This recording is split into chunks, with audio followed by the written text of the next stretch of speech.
With Lee Cowan, we head north to a most unusual landmark that for more than a century has served as a cultural welcome mat between the United States and Canada. There's still a place where you can walk freely across an international border. No questions asked. The only protest is the squeaking floorboards near the well-worn boundary line, painted on the floor. This is the Haskell Free Library and Opera House, a Victorian palace to art, culture, and education that actually has dual citizenship. Because part of it sits in Stanstead, Quebec. Des États-Unis ou du Canada, toi? The other half stretches into Derby Line, Vermont. So this is the actual border. So you're standing in Canada and you're in the United States. This is the border. It was the vision of Martha Stewart Haskell, a wealthy Canadian who married a wealthy American. She had it built in 1901 as a gift. What was the point of having it specifically sit across the border? She wanted it to be welcoming to both communities, and at that time, this was family, both sides. American Kathy Converse has been volunteering here for 20 years. She's seen kids and parents, This is the ticket office. tourists and residents, French speakers and English speakers, I was looking at that. all coming and going freely. But this month, it changed. And it's just sort of, I'm going to stick with my one word that I use for the situation, sad. In January, the same day President Donald Trump was sworn into office, U.S. Border Patrol agent David Mayland was shot and killed during a traffic stop. It was about 15 miles from the library. A Seattle woman has been indicted for his murder. Hundreds turned out on the streets of Burlington in January to say goodbye. A week later, Secretary of Homeland Security Kristi Noem flew to Vermont to pay her respects. She also made a surprise visit to the library. How'd that go? I have to say she was very polite with me. But a few weeks after Noem's visit, Sylvie Boudreau, president of the library's Board of Trustees, was notified the building's literary loophole was closing, ending Martha Stewart Haskell's century-old vision of cooperation.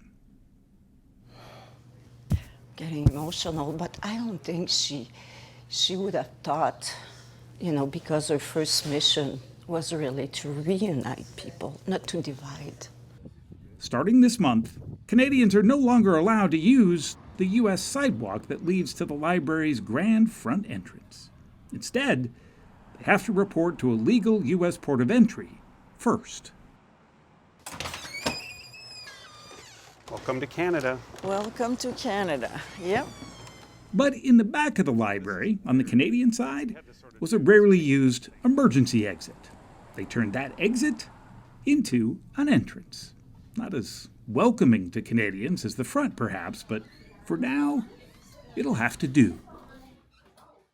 It's like when you're losing a friend, a dear friend. That's what it feels like. Yeah. Like you backstab me, and it's going to take a while before I forgive you. Canadian Susan Rothwell wasn't about to take a chance. We didn't dare cross that border.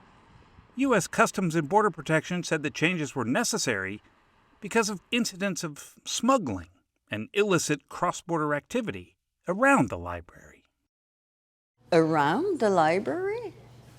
Outside? Yes. We have people crossing often, but it's not because of the library, She should know Boudreau worked for the Canadian Border Services Agency for 20 years. And to think that the library, because of one little sidewalk, would have that big of an impact on border security, for me, it doesn't make a lot of sense. That's Jody Stone. He's the mayor of Stanstead, Quebec. But he's just as well known in Derby Line, Vermont. If you look at the community, if it wasn't for the borders, you wouldn't know that it was two separate countries. We share water and sewer. Our fire departments come to each other's aid when needed, but we've tried to keep it as open as possible. Take a drive down Canusa Street, as in Canada-USA Street. So named because the border is essentially that yellow line down the middle of the road. On the American side, signs of support and solidarity. On the Canadian side, a morphing of our two flags into one. I'm proud to be in a community where our neighbors appreciate us as much as we appreciate them. That back entrance will eventually be getting a makeover. A donation box shows that the dollars don't discriminate. Both sides want to make it right. Je pense qu'ils vont peut-être passer à côté. Despite all the noise outside, in here, under the mournful eyes of a massive moose, the Haskell Free Library and Opera House remains a place where no sides are taken, where differences are celebrated, and where the promises of the past are kept. It's like all that politics and all these rulings don't exist. We are here for all the same thing, is literacy, culture, and friendship.